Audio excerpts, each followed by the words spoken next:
தமிழகத்தில் அடுத்த 6 ஆண்டுகளில் அனைத்து வீடுகளும் கான்கிரீட் வீடுகளாக மாற்றப்படும். இதற்கான நடவடிக்கைகளை அரசு எடுத்து வருவதாக தமிழக அரசின் தலைமைச் செயலர் ஸ்ரீபதி தெரிவித்துள்ளார். மக்கள் தொகை கணக்கெடுப்பு தொடர்பான கருத்தரங்கை சென்னையில் துவக்கி வைத்த அவர், குடிசை வீடுகளே இனி இருக்காது என்றும் குறிப்பிட்டார்.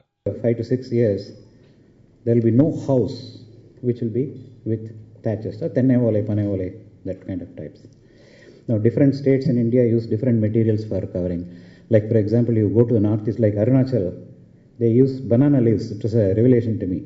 Banana leaves are used for covering the roof. You go to West Bengal and Orissa and some such places, they use reeds. Even paddy straw is used as thatch material. We use coconut or palmyra, this kind of stuff.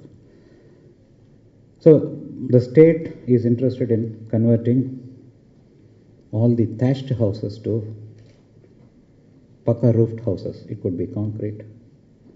That is our aim. தமிழகத்தில் 16,000 கிராமங்கள் இருப்பதாகவும் அவற்றில் 500 பேர் இருந்தாலும் கூட சாலை வசதிகள் ஏற்படுத்தப்பட்டு உள்ளதாகவும் அவர் தெரிவித்தார். மேலும் இதுபோன்ற மக்கள் தொகை கணக்கெடுப்புகள் தான் கிராமங்களுக்கு சாலை வசதி உள்ளிட்ட அனைத்து தரப்பினருக்கும் சமமான உதவிகள் கிடைக்க வழி செய்யும் என்றார்.